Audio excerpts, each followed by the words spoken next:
BNP chairperson ও 3 বারের সাবেক প্রধানমন্ত্রী বেগম খালেদা জিয়ার আপোষের নেতৃত্ব নিয়ে সংস্কৃতি মন্ত্রণালয় একটি ডকুমেন্টারি তৈরি করেছে।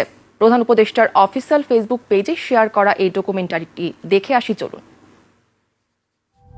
আপোষহীনতায় তিনি, আপোষেও তিনি।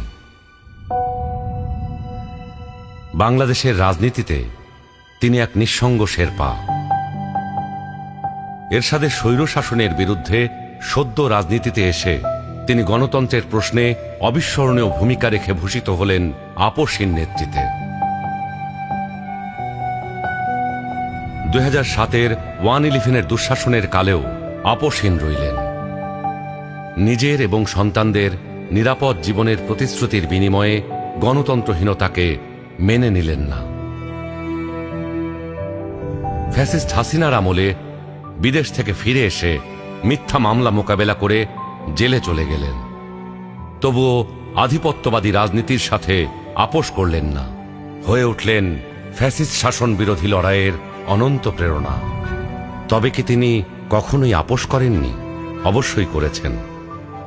দেশের বৃহত্তর স্বার্থে অনেক গুরুত্বপূর্ণ মুহূর্তে উনি এমন সব বিষয়ে আপোষ করেছেন যেটা না করলে কেবল গণতন্ত্র নয়, বাংলাদেশের স্বাধীনতা সার্বভৌমত্বই বিপন্ন হয়ে পড়ত। 91 সালে তার পছন্দের প্রেসিডেন্সিয়াল পদ্ধতি ছেড়ে সংসদীয় পদ্ধতিতে চলে গেলেন বৃহত্তর রাজনৈতিক সমঝোতার স্বার্থে। বিরোধী দলের দাবির প্রতি শ্রদ্ধা জানাতে 96 সালে নির্বাচন করে অল্প কয়েকদিনের জন্য সংসদ অধিবেশনে বসে তত্ত্বাবধায়ক সরকার সংবিধানে যুক্ত করে ক্ষমতা ছেড়ে নির্বাচন দিয়ে বিরোধী দলে গিয়ে বসেন। 2008-এ একপেশে এবং অসমান নির্বাচনী ক্ষেত্রের কারণে পরাজয় নিশ্চিত জেনেও নির্বাচনে অংশ নেন গণতান্ত্রিক ধারাবাহিকতা রক্ষার জন্য।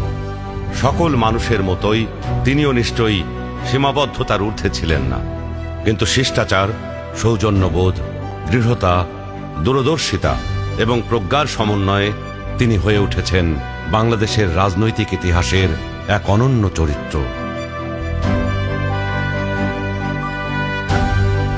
তিনি বেগম খালেদা জিয়া। আমরা সকলকে বন্ধু হিসাবে দেখতে চাই, কিন্তু কেউ যদি আমাদের বন্ধুর বেশে প্রভু হতে চায়, সেটা আমরা কখনো মেনে নেব না, মানতে দিব না। কারো প্রভুত্ব বাংলাদেশের জনগণ স্বীকার করবে না।